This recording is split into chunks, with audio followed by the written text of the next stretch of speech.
कार्यक्रम में उपस्थित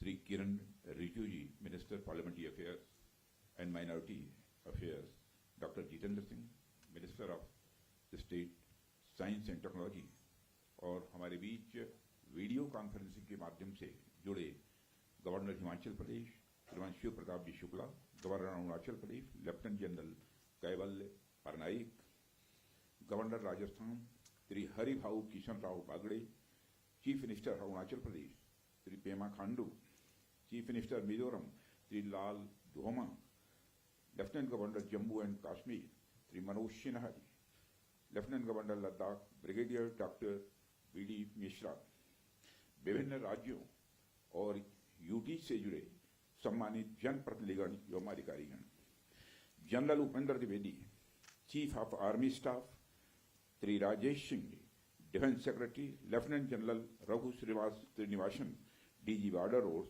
बीआरओ के सभी कर्मयोगी एवं देवियों व सज्जनों, आप सभी जानते हैं कि आज हमारे प्रधानमंत्री जी के मार्गदर्शन में हमारे भारत की सेना ने हम सभी भारतवासियों का मस्तक ऊंचा किया है।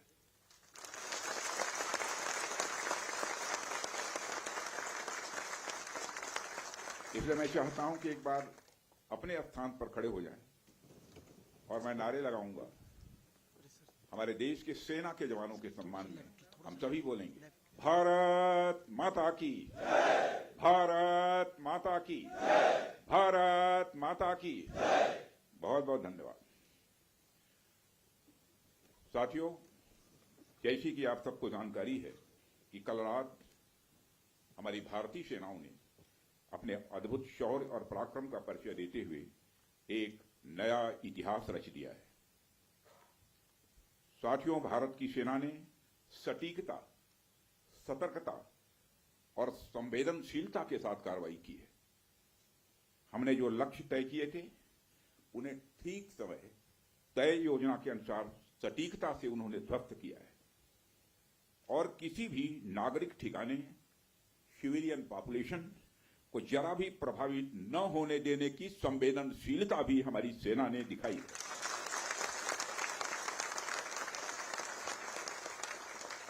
यानी एक तरीके से देखा जाए तो हम कह सकते हैं एक तरीके की सटीकता, सतर्कता और मानवीयता यह हमारी भारत की सेना के जवानों ने दिखाई है,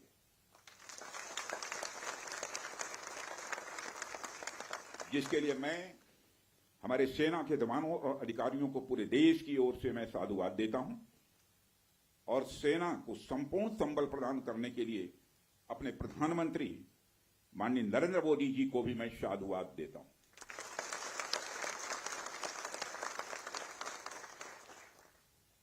मित्रों, हमने हनुमान जी के उस आदर्श का पालन किया है जो उन्होंने अशोक वाटिका उजाड़ते समय किया था। जिन मोहि मारा तिन मोहि मारे। हमने केवल उन्हीं को मारा जिन्होंने हमारे मासूमों को मारा।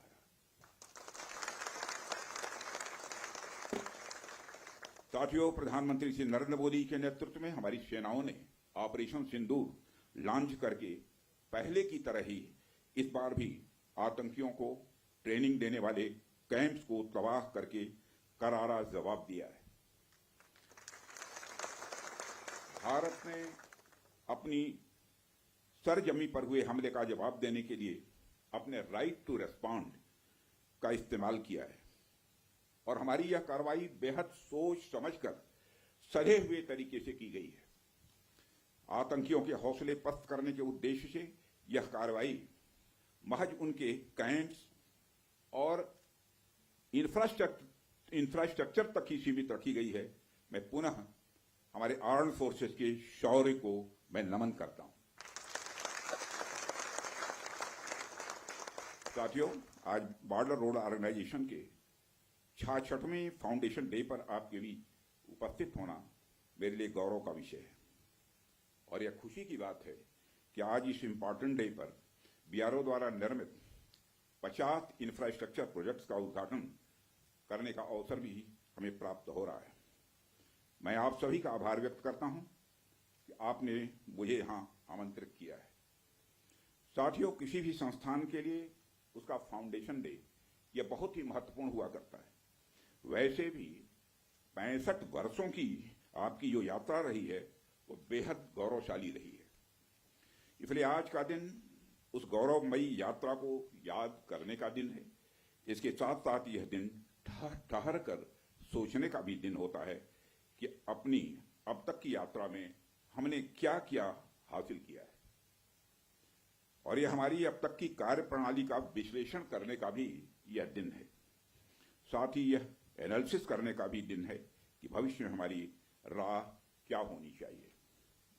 साथियों, मैं देख पा रहा हूं कि वीडियो कॉन्फ्रेंसिंग के माध्यम से देश के अलग अलग क्षेत्रों से हमारे कई साथी जुड़े हुए हैं।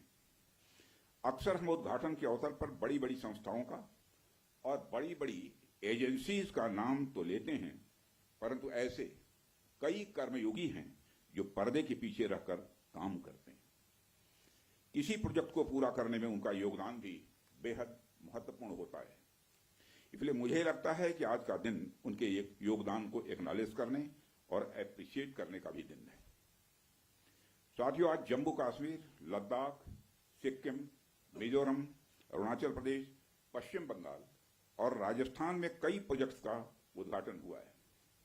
कहने को तो ये हम सारे फिजिकल इंफ्रास्ट्रक्चर हैं, लेकिन मैं इन्हें सिर्फ फिजिकल इंफ्रास्ट्रक्चर ही नहीं समझता।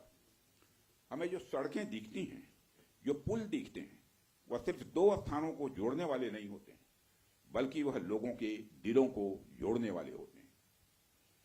इन प्रोजेक्ट से राष्ट्रीय सुरक्षा को तो मजबूती मिलती ही है, साथ ही साथ यह प्रोजेक्ट इन सभी रीजन्स को इकोनॉमिक प्रॉस्पेरिटी को भी बढ़ावा देते हैं।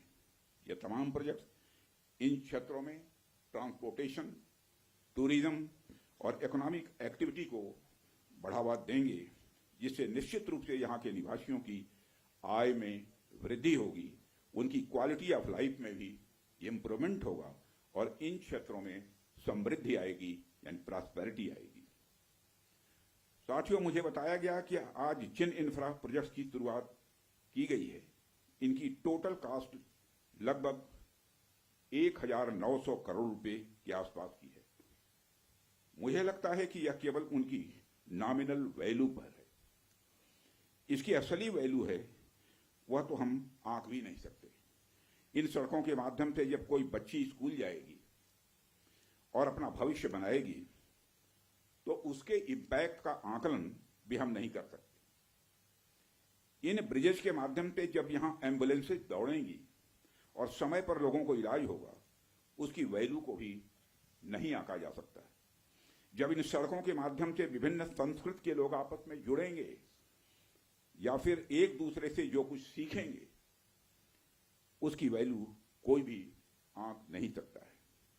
जब इन टनल्स के माध्यम से यहाँ के किसानों द्वारा उगाए गए फूल, फल, सब्जियां इत्यादि दूसरे क्षेत्रों में आसानी से पहुंचेंगे, उसका जो आर्थिक और सामाजिक प्रभाव यहाँ के किसानों पर पड़ेगा, उसकी वैल्यू, उसकी कीमत कोई भी नहीं आंक सकता है। साथियों, मैं इन प्रोजेक्ट्स की डिटेल देख रहा था। मैंने देखा कि इनमें छोटे से लेकर बड़े रोड्स, टनल्स और ब्रिजेज हैं। कुछ मीटर से लेकर सैकड़ों किलोमीटर तक इनकी लंबाई है। हालांकि उनकी लंबाई से कोई खास फर्क नहीं पड़ता है। कोई पुल अगर छोटा है, कोई सड़क यदि छोटी है, तो इससे कोई खास फर्क नहीं पड़ता, क्योंकि दुनिया की लंबी से लंबी जो यात्राएं होती हैं वह सिर्फ एक छोटे से रास्ते से ही शुरू होती हैं। इसलिए इन प्रोजेक्ट्स की कीमत, इनकी वैल्यू सिर्फ इस बात से नहीं आंकी जा सकती क्या फाइनेंशियली या फिजिकली कितना बड़ा प्रोजेक्ट है और यह कितना छोटा प्रोजेक्ट है। असल में इनकी असली कीमत इस बात से है कि यह कितने परिवारों को जोड़ रही हैं, कितने लोगों की संस्कृति को, उनके रहन सहन को आपस में करीब ला रही हैं, कितने लोगों की आर्थिक और सामाजिक समृद्धि, इकोनॉमिक और सोशल प्रॉस्पेरिटी में अपना ये योगदान दे रही हैं।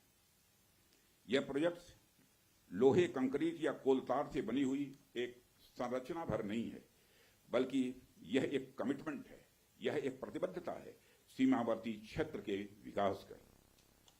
यह एक रिजॉल्व है, यह एक संकल्प है बॉर्डर एरियाज में क्वालिटी इंफ्रास्ट्रक्चर बिल्ड करने का। यह एक दृढ़ निश्चयता का डिटर्मिनेशन है लोगों के दिलों को जोड़ने का। इसलिए मैंने कहा कि ये प्रोजेक्ट्स इनवैल्यूएबल हैं, इनकी कीमत का आकलन नहीं किया जा सकता। साथियों, प्राचीन काल से ही मार्ग मानव सभ्यता के विकास में बड़ी महत्वपूर्ण भूमिका निभाते आए हैं। मार्गों की महत्ता हमारे इतिहास में हमेशा से रही है। जब आप मानवता का इतिहास पलट कर देखेंगे तो आप ये पाएंगे कि ट्रांसपोर्टेशन रूट्स ने कितना इंपॉर्टेंट रोल प्ले किया है। इतिहास बताते हैं कि सिविलाइजेशन थ्राइव हुई तो उसके पीछे रूट्स और राजमार्गों का बहुत बड़ा योगदान रहा है। कला, साहित्य, संस्कृति और विज्ञान का प्रचार प्रसार एक क्षेत्र से दूसरे क्षेत्र तक इन्हीं के माध्यम से फैलता है। यदि मैं भारत के संदर्भ में बात करूं तो मुझे यहां के दो इंपॉर्टेंट रूट्स के नाम स्वाभाविक रूप से याद आ रहे हैं। आप शायद उत्तरापथ और दक्षिणापथ के बारे में जानते होंगे या सुना होगा। उत्तरापथ और दक्षिणापथ हमारे इंडियन सब कॉन्टिनेंट के डिफरेंट रीजन्स को एक दूसरे से जोड़ने वाले धागे की तरह है। आप सोचिए, हजारों साल पहले जब संचार के इतने तेज साधन नहीं थे, तब आइडियाज और कल्चर, विचार और संस्कृति एक जगह से दूसरी जगह कैसे पहुंचते थे। पांड्य साम्राज्य का मोती और मदुरई का कपास आखिर मगध के पाटलिपुत्र में कैसे बहुत प्रसिद्ध हो गया। राजकुमार सिद्धार्थ से भगवान बने महात्मा बुद्ध की शिक्षाएं कावेरी पट्टनम तक कैसे पहुंच गई। संगम युग की मणिमैखली की चर्चा कश्मीर तक कैसे फैल गई।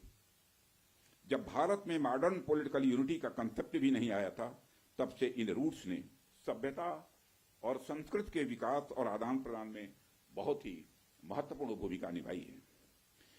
यदि हम महात्मा बुद्ध के बाद के इतिहास पर भी नजर डालें, तब भी हमें यह देखने को मिलता है कैसे दूसरे क्षेत्रों से आकर लोगों ने भारत की संस्कृति को समृद्ध किया और भारत की संस्कृति से भी उन्होंने बहुत कुछ सीखा भी है। इन मार्गों का महत्व तब भी इतना ज्यादा था कि व्यापार के लिए समर्पित सड़कें बनाई जाती थी। आप जब सिल्क रूट के बारे में जानते हैं, आप सभी को मालूम है सिल्क रूट के बारे में, जिसने एक तरह से पूरे एशिया और मध्य यूरोप तक को कवर कर लिया था। भारत से भी उस सिल्क रूट का एक बड़ा हिस्सा होकर गुजरता था, जिससे न सिर्फ सामान बल्कि संस्कृति और विचार का भी एक्सचेंज, आदान प्रदान यह होता था। एशिया और यूरोप के बीच कल्चरल एक्सचेंज, सांस्कृतिक आदान प्रदान में भी सिल्क रूट का बहुत बड़ा योगदान रहा है। साथियों, सिर्फ स्थलीय मार्ग का ही नहीं बल्कि जलीय मार्ग का भी ह्यूमन सिविलाइजेशन, मानव सभ्यता में एक बहुत बड़ा महत्व रहा है। मेसोपोटामिया की सभ्यता के साथ हमारा व्यापार जलीय मार्ग से ही होता था। अरब के जो व्यापारी आते थे वह भारत में जलीय मार्ग से ही आते थे। इन रूट्स का असर हमारे संस्कृति पर, हमारे परंपराओं पर और हमारी अर्थव्यवस्था पर तो पड़ा ही, साथ ही साथ इन रूट्स ने दुनिया को कई सारी नई चीजें भी सीखने को दी हैं। आप में से बहुत से लोग इस बात को जानते भी होंगे कि मानसून की हवाओं का जो कंसेप्ट है, और उसको सबसे पहले अरब के यात्रियों ने खोजा था, और वह कंसेप्ट तब खोजा गया था जब वह जलीय मार्ग से भारत में आते और जाते थे।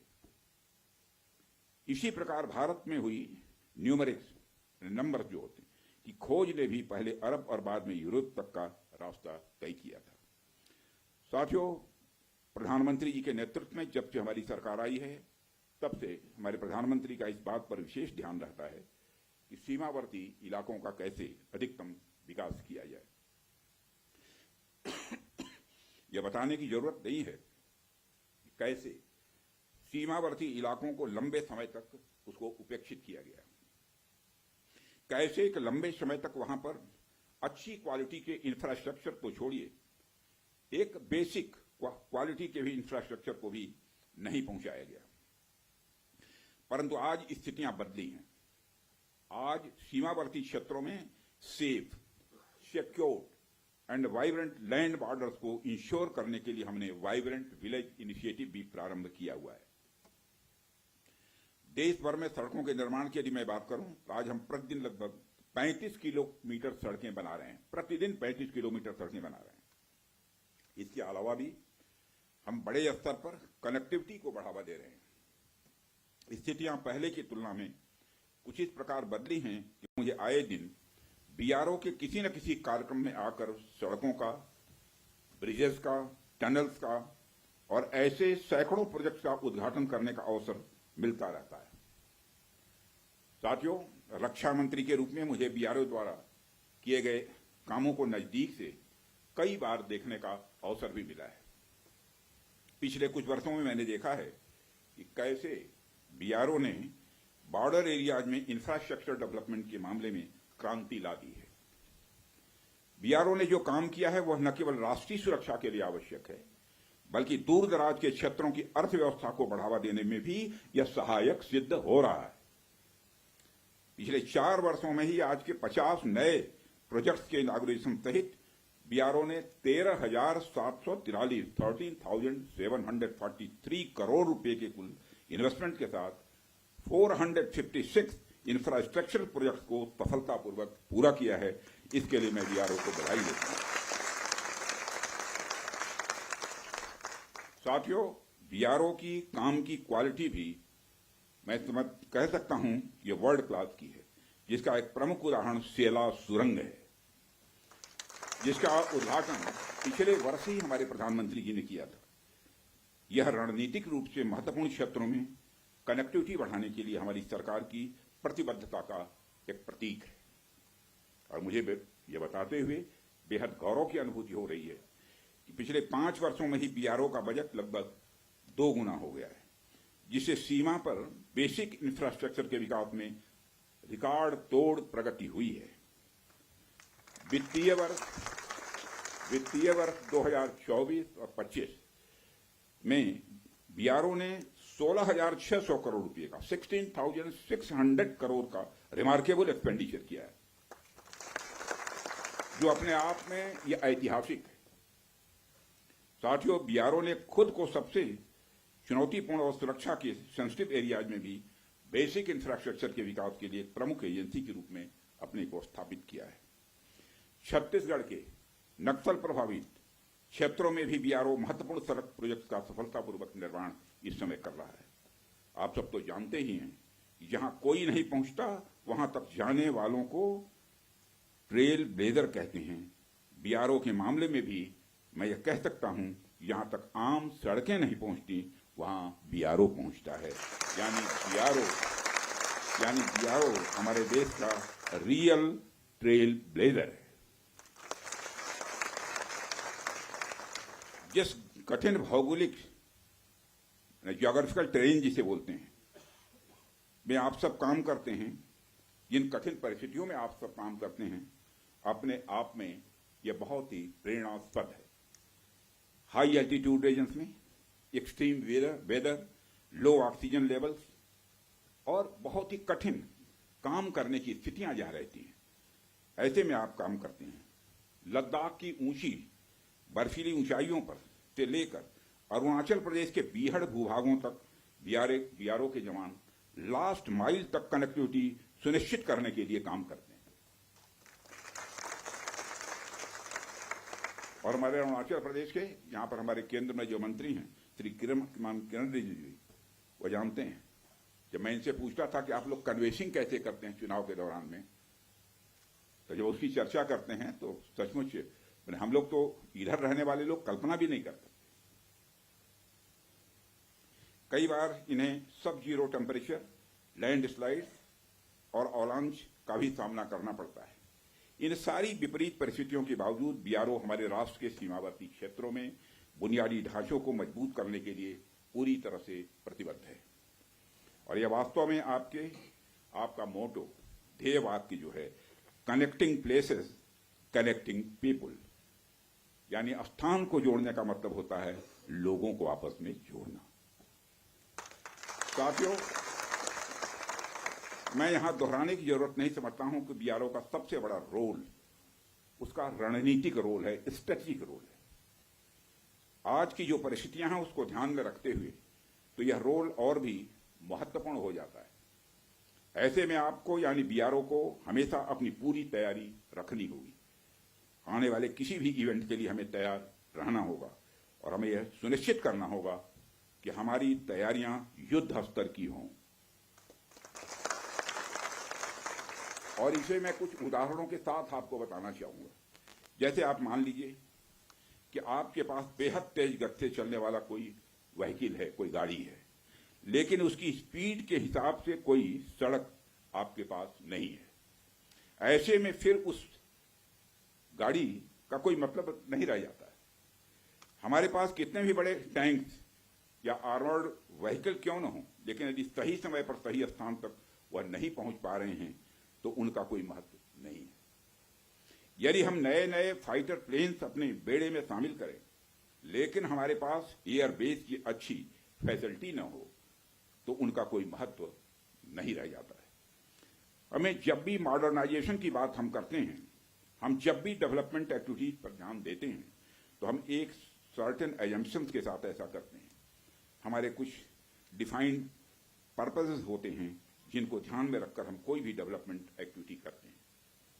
जैसे यदि हमारा कोई फाइटर प्लेन अपने बेस के अलावा किसी सड़क पर उतरता है तो उसके सड़क पर उतरने मात्र से ही उसकी क्षमता कई गुना बढ़ जाती है, क्योंकि अब उसके पास बेस के साथ साथ सड़क के रूप में भी एक विकल्प मौजूद है। ऐसे में उस फाइटर प्लेन को अपनी हर छोटी मोटी जरूरत के लिए बेस पर वापस नहीं जाना पड़ेगा। इसलिए हम हमारी आर्म फोर्सेस की हर जरूरत के लिए न्यू जनरेशन इंफ्रास्ट्रक्चर बिल्ड करें, यह समय की आवश्यकता है, यह समय की मांग है। मुझे पूरा विश्वास है कि बीआरओ इस आवश्यकता के अनुरूप पूरी तरह से तैयार है। साथियों, एक रक्षा मंत्री के रूप में और इसके पहले एक गृह मंत्री के रूप में मुझे बीआरओ द्वारा निर्मित सड़कों पर यात्रा करने का कई बार सुखद अनुभव भी मिला है। उन अनुभवों के आधार पर मैं यह कह सकता हूं कि जिस हाई क्वालिटी की सड़क आप लोग बनाते हैं वह अद्भुत है। वह सड़कें इतनी सुंदर होती हैं कि उस पर चलते हुए आदमी कई बार अपनी मंजिल तक भूल जाए। मैं तो देशवासियों से यह भी कहना चाहूंगा, यदि आपको बिना मंजिल की यात्रा का आनंद लेना है, लेकिन पर्वतीय क्षेत्रों में, मैं मैदानी क्षेत्रों की बात नहीं कर रहा हूं, पर्वतीय क्षेत्रों की बात कर रहा हूं, यदि आपको बिना मंजिल की यात्रा का आनंद लेना है और पर्वतीय क्षेत्रों में, तो आप बीआरओ की बनाई हुई सड़कों पर निकल पड़िए। आपको जो आनंद आएगा उसे आप कभी भूल नहीं पाएंगे। और मैं यह सिर्फ कहने के लिए नहीं कह रहा हूं, बल्कि बहुत सोच समझकर यह बात मैं कह रहा हूं। जब भी आप बीआरओ द्वारा निर्मित सड़कों पर जाएंगे तो जाहिर सी बात है आप सीमावर्ती इलाकों के लोगों से मिलेंगे, उनसे बातचीत करेंगे, आप वहां के कल्चर, वहां के अन्य जो परंपराएं हैं, प्रथाएं हैं, उनको पहचानेंगे और इससे कहीं न कहीं आपको एक ऐसी यात्रा का अनुभव मिलेगा जिसे आप जिंदगी भर याद रखेंगे। और आप आज जब हम इस बड़े दिन का जश्न मना रहे हैं, तो आइए हम एक ऐसे भविष्य का निर्माण करने का संकल्प लें जहां हमारे सीमावर्ती इलाकों का हर गांव, वहां का हर नागरिक अपॉर्चुनिटी या अवसर, सिक्योरिटी यानी सुरक्षा और प्रॉस्पेरिटी यानी समृद्धि से युक्त हो। आइए हम मिलकर एक ऐसे भारत के निर्माण की ओर आगे बढ़ें। साथियों, जहां इस देश के सबसे विकसित इलाके में और इस देश के सीमावर्ती इलाकों में कोई अंतर न हो, असल मायने में हम तभी 2047 तक एक विकसित राष्ट्र का निर्माण कर पाएंगे। इसी आशा और विश्वास के साथ मैं अपनी बात को समाप्त करता हूं और अंत में एक बार मैं फिर आप सभी को बीआरओ के स्थापना दिवस की ढेर सारी हृदय से बधाइयां देता हूं। आप सबका बहुत बहुत धन्यवाद। और आप एक बार बोलिए, भारत माता की जय। गुड।